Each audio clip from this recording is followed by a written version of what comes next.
La Eucaristía como sacrificio, como banquete. Es el tema del que hablaré hoy. La Eucaristía como sacrificio, como banquete. La Eucaristía es un sacrificio de acción de gracia. Es el banquete sagrado de la última cena. Es el sacramento donde los católicos creemos que el pan y el vino son el cuerpo y la sangre de Cristo. Pero también lo entendemos como el culmen de toda la vida cristiana, como fuente y fe, signo por excelencia de la unidad de esta Iglesia Universal Católica. Sabemos que la Eucaristía significa memorial de la Pascua de Cristo y por excelencia es el sacramento donde plenamente el Señor se hace presente bajo la especie de el pan y el vino que se convierten en el cuerpo y la sangre de Jesucristo. Es decir, cuerpo y alma. Es un sacrificio, es un banquete que ofrece el Padre, donde se alimenta el espíritu de cada creyente. Es el sacrificio único y real en la cruz de Cristo.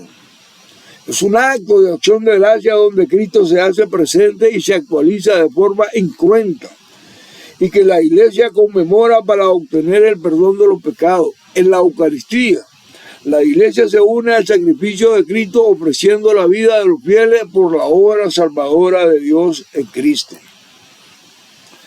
Es un sacrificio que llega a ser el sacrificio de los miembros de su cuerpo. La Eucaristía no es un sacrificio distinto al de la cruz, sino es el mismo sacrificio que la Iglesia celebra, donde Cristo se hace presente actualizándose en la Santa Misa. Celebración que lleva más de 2026 años en la Iglesia. Mi nombre es Ángel Gallo, soy licenciado en Teología, católico, nicaragüense, laico. Y antes de empezar, pongámonos en las manos del Señor Jesús. Amado Señor Jesús, te doy las gracias por tomar el control de las cosas. Y que para muchos que les parece imposible que suceda, gracias Señor Jesús, porque veo tus manos de bendición, porque me abrazas y me consuelas, y porque me llenas de alegría y de tu misericordia, que así sea. Amén. Bendito seas y alabado, Señor Jesús, hoy y siempre por los siglos de los siglos. Amén. Gracias, Padre Celestial. Gracias.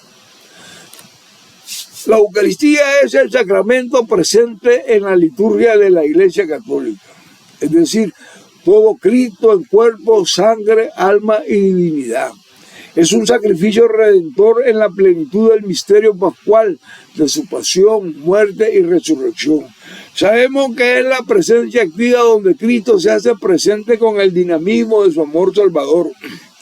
En la Eucaristía, Cristo nos invita a acoger la salvación que nos ofrece y a recibir el don de su cuerpo y de su sangre como alimento de vida eterna. Así podemos entrar en comunión con Él, por su persona y su sacrificio, y en comunión con todos los miembros que formamos su cuerpo místico, que está en la Iglesia. Así lo afirma el Concilio Vaticano II.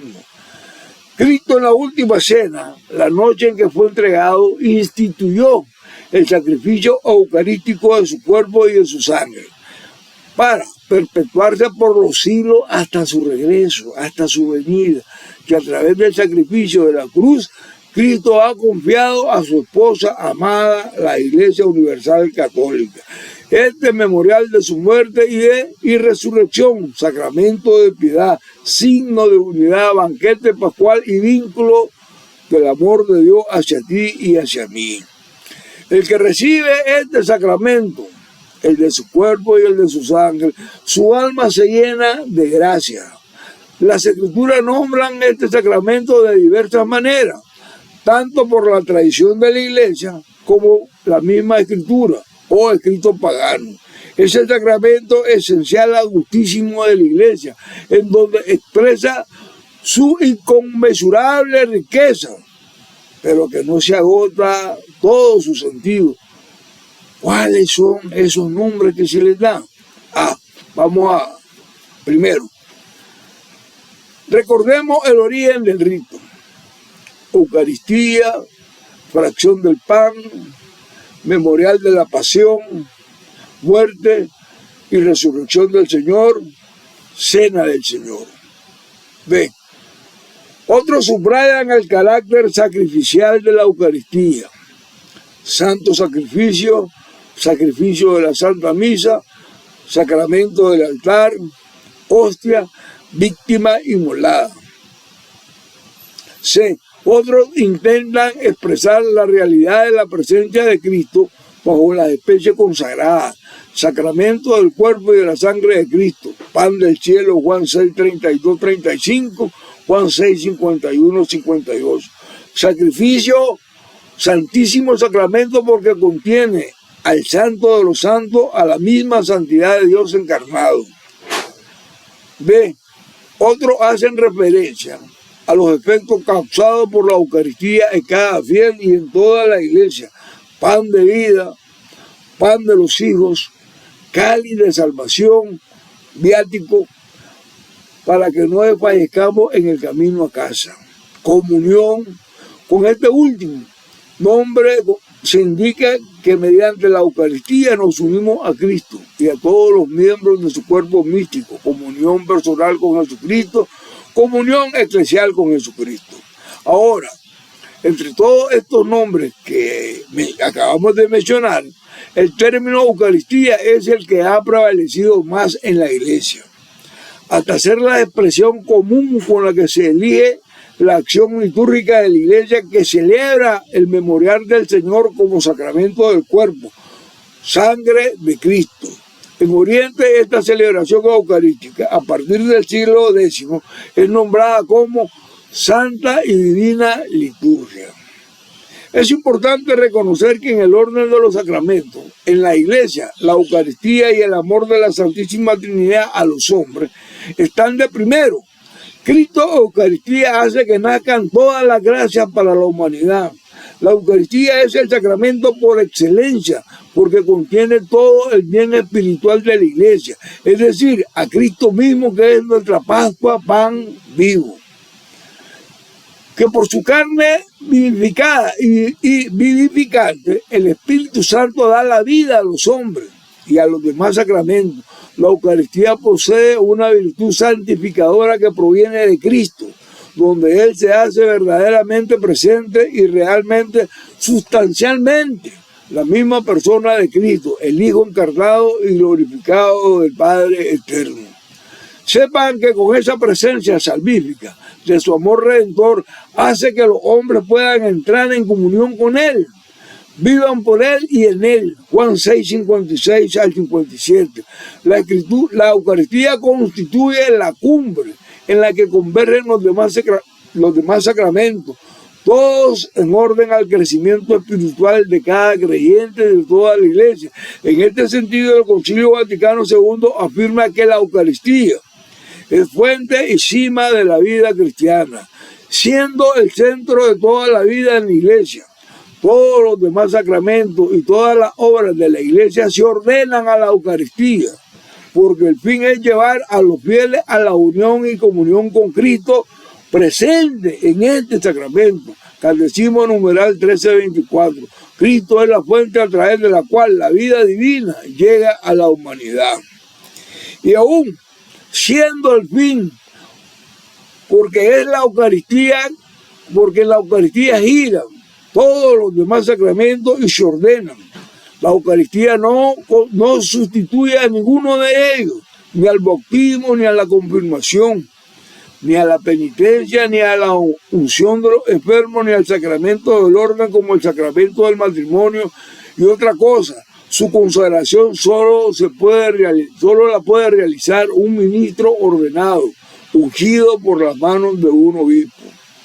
Cada sacramento tiene su propio papel. En la vida de la Iglesia, en este sentido, la Eucaristía se considera el tercer sacramento de nuestra iniciación cristiana. Así ha sido desde los inicios, desde los orígenes, desde los primeros siglos del cristianismo. El bautismo y la confirmación han sido considerados como la preparación a la participación en la Eucaristía para entrar en comunión con el cuerpo y la sangre de Cristo. Siendo insertado en su sacrificio, En el misterio de Cristo y el de su iglesia, el Señor anunció la Eucaristía durante su vida pública en la sinagoga de Cafarnaúm, ante los que le habían seguido, después de ser testigo del milagro de la multiplicación de los panes, saciando a una multitud de más de 5,000 personas, Juan 6, del 1 al 13, revelando a Jesús el signo de su identidad y de su misión, prometiendo quedarse en el pan y en el vino, la Eucaristía. Juan 6, 32, 34 lo viene a decir así: en verdad os digo, no fue Moisés quien os dio el pan del cielo, es mi Padre el que os da el verdadero pan del cielo. Verso 33, porque el pan de Dios es el que baja del cielo y da la vida al mundo. Verso 34, entonces le dijeron: Señor, danos siempre de ese pan. Palabra de Dios, te la damos, Señor Jesús. Jesús es el pan que baja del cielo, es el que trae la vida eterna. El pasaje forma parte de un discurso sobre el pan de vida. Juan 6:35 enseña la fe en el quien es enviado por Dios el Padre. Cristo es fuente de vida espiritual. El pan físico o las necesidades terrenales para la iglesia es una declaración clara de la identidad de Jesús que proporciona sustento espiritual y vida eterna, dando cumplimiento a las promesas de Dios. Juan 6:35, 36 dice así: les dijo Jesús, yo soy el pan de la vida. El que venga a mí no tendrá hambre, y el que crea en mí no tendrá nunca sed. Verso 36, pero ya os lo he dicho, me habéis visto y no creéis. Palabra de Dios, te la damos, Señor Jesús. Qué triste. El Señor nos está reclamando aquí. Han visto y no creyeron. ¿Y qué fue lo que vieron? La multiplicación de los panes. 5,000 personas comieron con panes y 2 pescaditos. Bien, hermano, Jesús es el que sacia las necesidades más profundas del ser humano, ofreciendo vida eterna a quienes creen en Él. Pastor protestante, usted no cree. Usted no cree que Cristo está en el pan. Para ello o para usted solo es un símbolo. La salvación proviene de la relación con Jesús. Es alimento espiritual que nutre el alma. Yo soy el pan de vida. Y así como Él es pan físico que nos alimenta, Jesús es el medio por el cual el creyente recibe la vida eterna. Juan 6, 54, 56. El que come mi carne y bebe mi sangre tiene vida eterna, y yo le resucitaré el último día. Verso 55. Porque mi carne es verdadera comida y mi sangre verdadera bebida. Verso 56. El que come mi carne y bebe mi sangre permanece en mí y yo en él. Palabra de Dios, te alabamos, Señor Jesús. Ahí está el problemita, pastor. Ese es el problemita, pastor. Ahí dice: el que come mi carne y bebe mi sangre permanece en mí y yo en él. Y ustedes, la secta protestante, ni lo comen ni lo beben, no permanecen en él. Entonces, me pregunto, ¿cómo se va a salvar? ¿Cómo va a alcanzar la salvación? Porque usted no le cree a Cristo. Usted no come su carne ni bebe su sangre. Porque si lo hiciera, su fe se vuelve activa en el sacrificio de Cristo, pasión, muerte y resurrección. Pero el protestante no lo cree, no lo come, no lo bebe. Y escuche esto, porque no lo digo yo, lo dice la Escritura: el que come su cuerpo y bebe su sangre permanece en Cristo. Los católicos lo comemos y lo bebemos. Jesús lo dijo, es una declaración de fe en Cristo para alcanzar la vida eterna. Juan 6, 64 al 65. Pero hay entre vosotros algunos que no creen. Ahí ya están representados toda la secta protestante. Sigue diciendo el verso: porque Jesús sabía desde el principio quiénes eran los que no creían y quién era el que lo iba a entregar.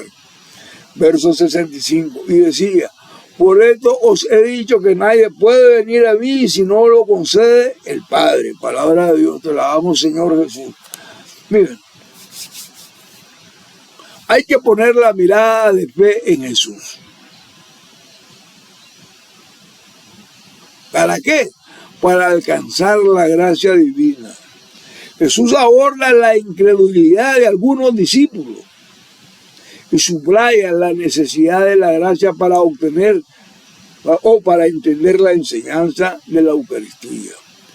Quienes no creen son quienes te traicionan. El pastor no cree, la secta protestante no cree, la feligresía protestante no cree, ellos son los que traicionan a Cristo. Aquí se demuestra el conocimiento divino y el conocimiento de sus corazones humanos, dejándolo claro entre los seguidores superficiales y el verdadero creyente.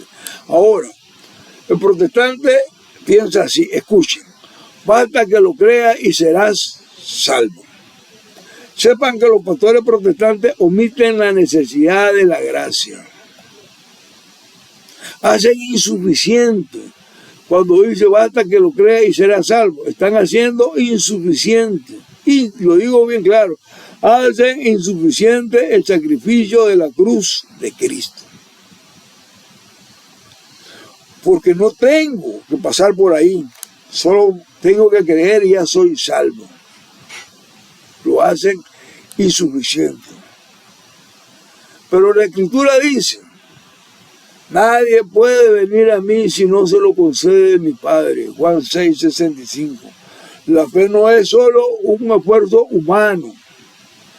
La fe no es un esfuerzo intelectual, sino que la fe es un don, una gracia divina para creer en la presencia real de Jesús en la Eucaristía, como una apertura de corazón concedida por Dios. Y escuche Mateo 26, 17 al 19. Dice así: el primer día de los ácimos, los discípulos se acercaron a Jesús y le dijeron: ¿dónde quiere que te hagamos los preparativos para comer el cordero de Pascua? Verso 18. Él les dijo: id a la ciudad, a casa de fulano, y decirle: el maestro dice, mi tiempo está cerca. En tu casa voy a celebrar la Pascua con mis discípulos. Verso 19, y los discípulos hicieron lo que Jesús le había mandado y prepararon la Pascua. Palabra de Dios, te la damos, Señor Jesús.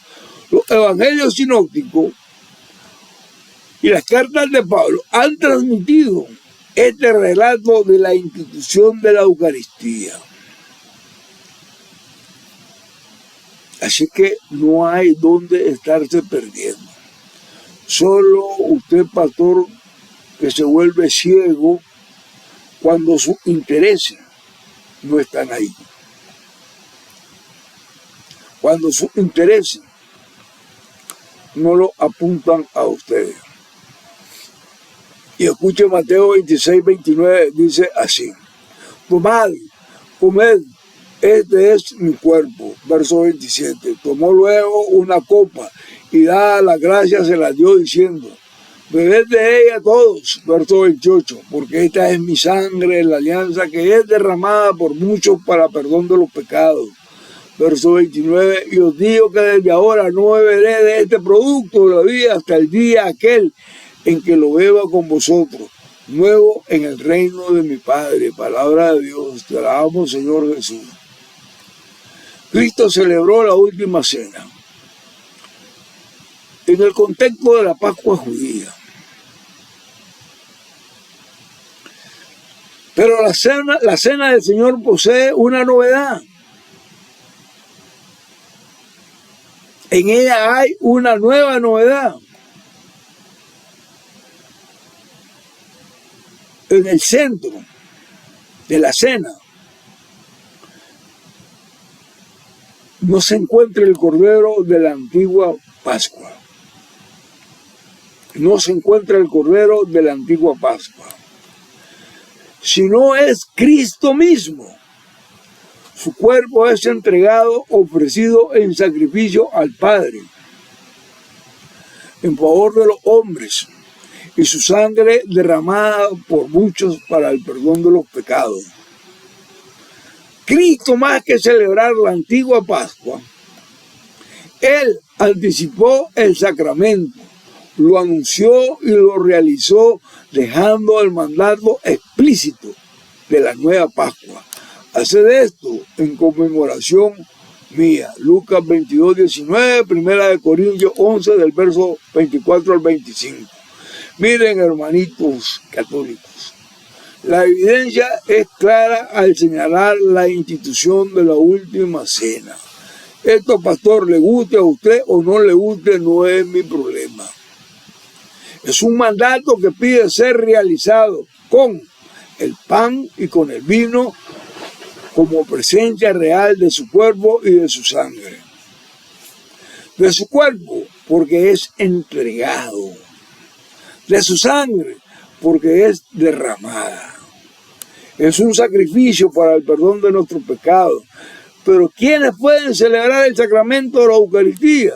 Los apóstoles y todos sus sucesores en el sacerdocio. A ellos Cristo les confirió la potestad de celebrar el rito con los mismos términos que Él empleó en la cena. En la celebración es necesaria la presencia del pan y el vino. Vamos a aclarar esto. Cuando se hace la celebración de la Eucaristía es necesaria la presencia del pan y del vino.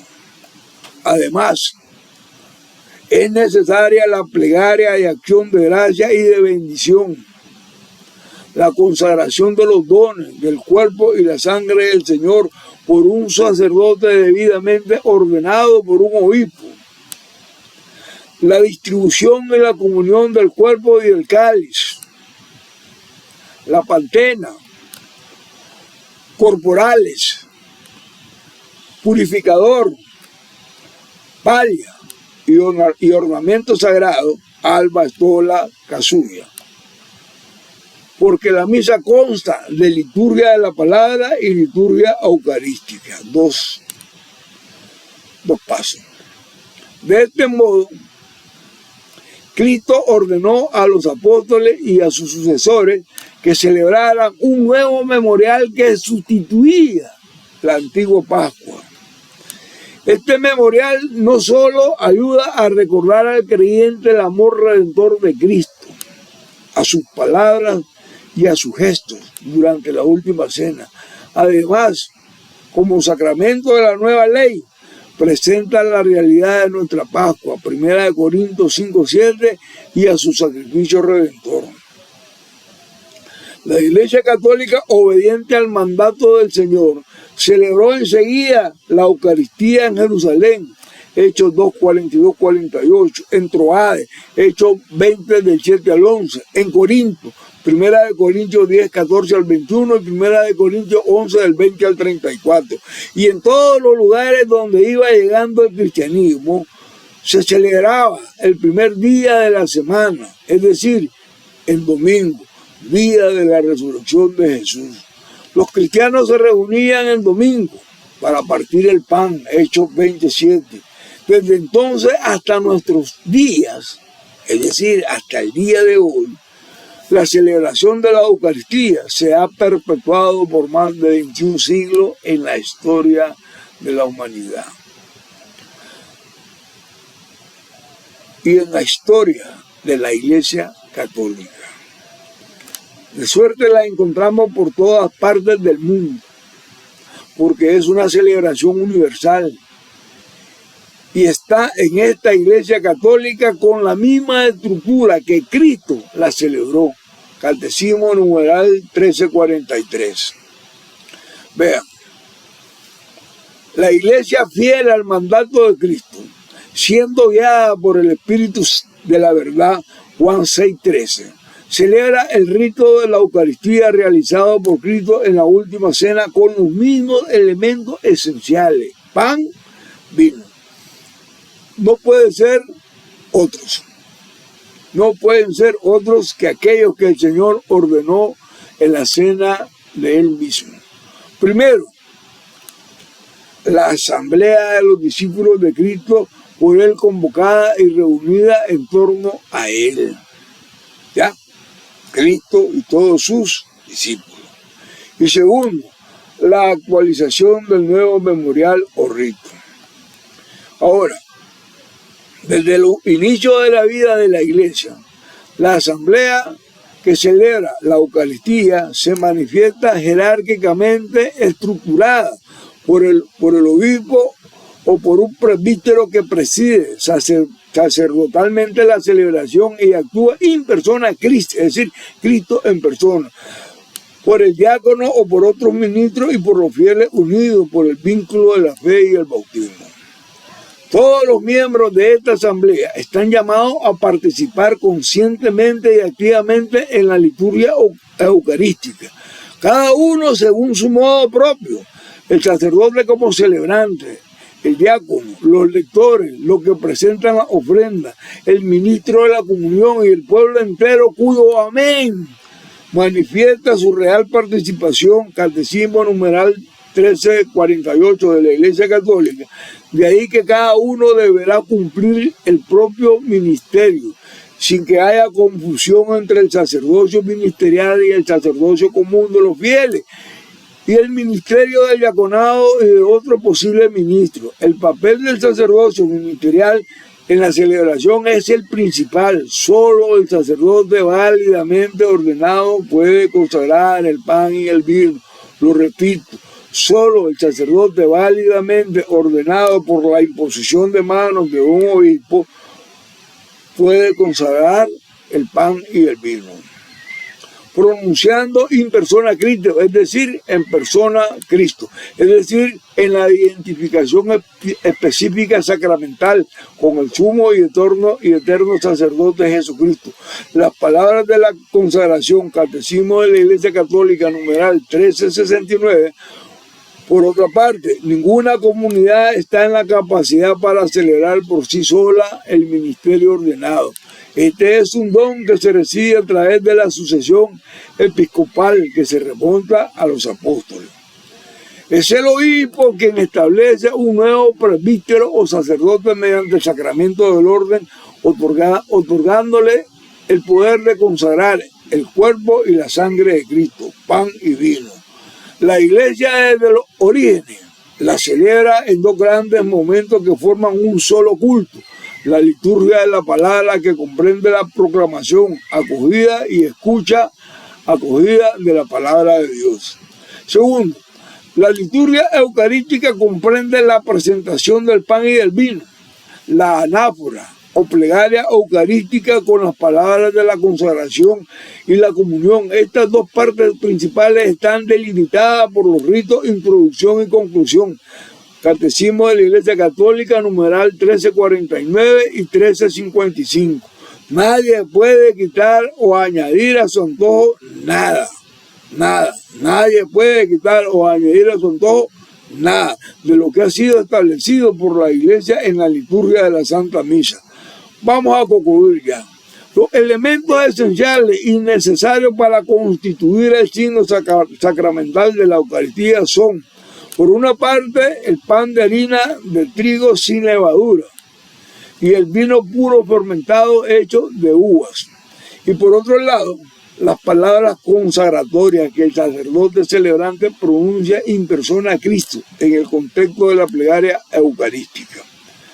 Gracias a la virtud de las palabras del Señor, escuche bien, gracias a la virtud y a las palabras del Señor y a la potencia del Espíritu Santo, el pan y el vino se convierten en signos eficaces.